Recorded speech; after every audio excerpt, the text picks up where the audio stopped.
Good afternoon, Dr. Jagjit.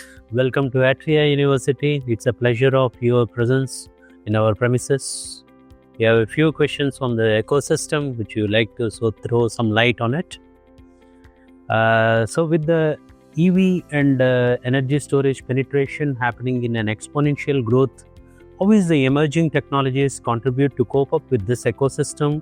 As still lithium family, which is called the dragon and controlled by the dragon country, as non-lithium are still under trials.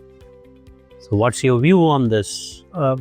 First, thank you for hosting me. It's wonderful to have see the facilities here, meet students and researchers here, and see the amazing things that you and your leadership is doing here. And it's fabulous. That's how we organically grow, especially in the Indian ecosystem.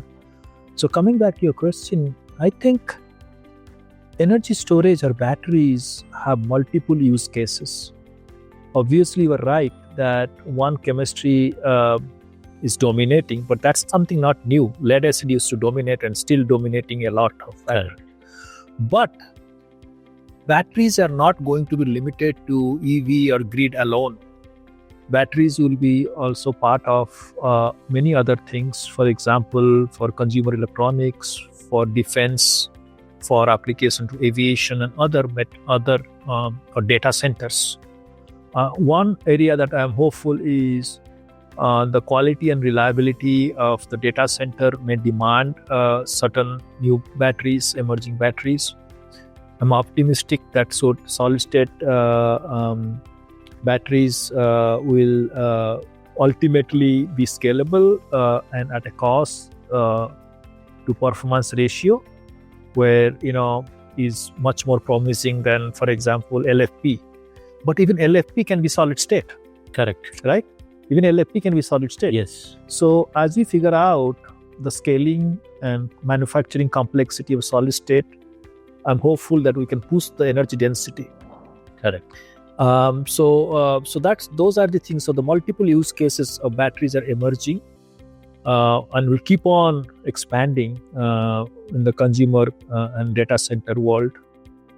So as a global contributor to the emerging technologies, how can the supply chain system be streamlined to cope up with the global demand, mainly on the material side, since you are a material person? Right.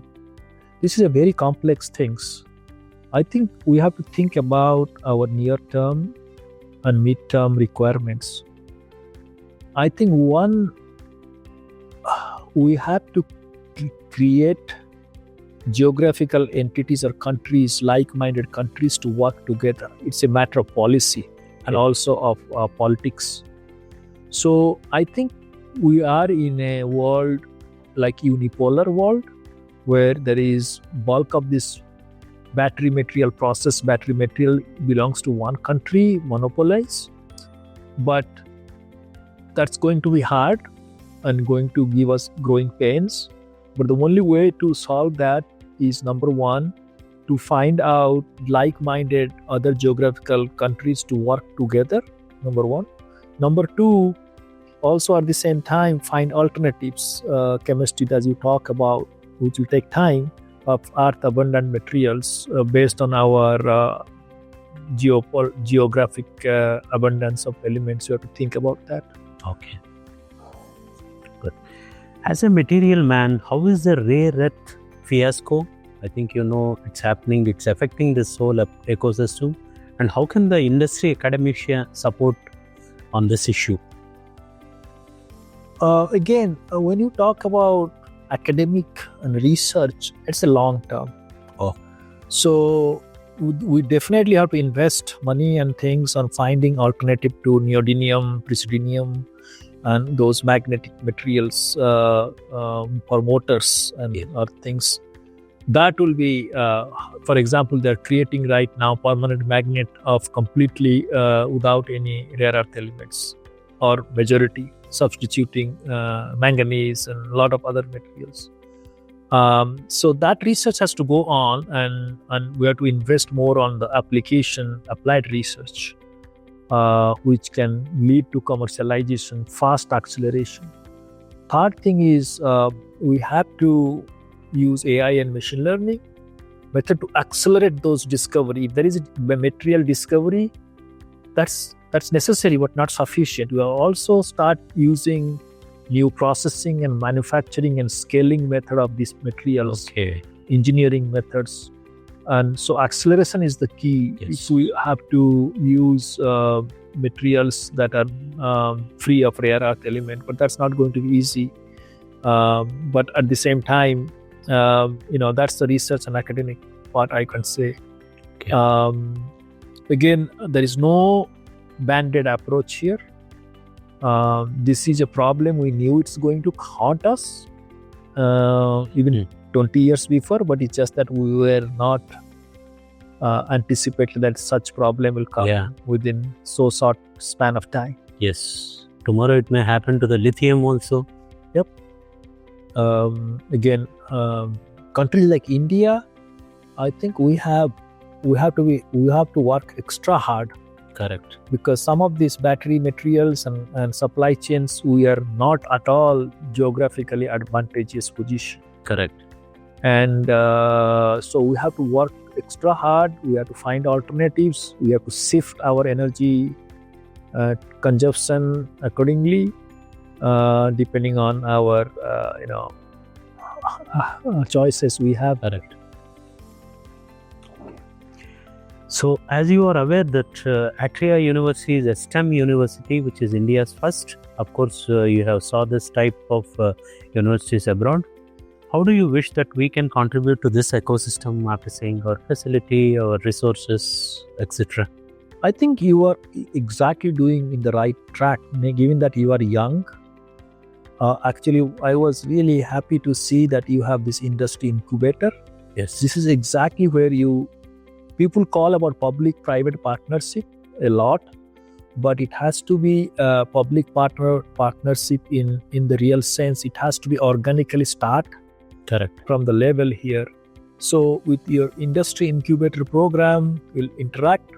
Secondly, you have to encourage the people obviously to choose challenging problems in industry and bring it on the table here and start finding possible solutions. So go to the industries or ask those companies, what are the burning problems or challenging problems you're working on? Not just for reproducing what they are doing, but ask them what are the challenging problems. For example, it can be go to a permanent magnet motor company in India. Say that, okay, they'll tell you that, okay, we are exporting this. You said, okay, but how are you addressing this issue? They said, oh, we don't have any research and innovation component on it, on that. Then you should say, okay, guide us. Correct. Guide us how we can really be practical. Because that's where you can differentiate here from pure academic. Finally, last question. So what is your view and advice for our Atria University students? As you are aware, this is a project-based learning for students, such that they are the future frontiers in this field. Well, I think in my interaction, I think the students actually are smart. They know exactly what the choices are and why they made this choice to work on here. But as I think early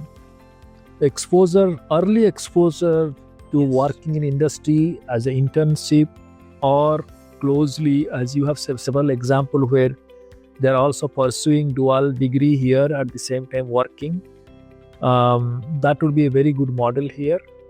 I also, depending on the future, if you can have some prototyping center here, which is mandated by industry or supported by industry, because that is the basic training skill set, especially at the undergraduate level. It's very important for the STEM.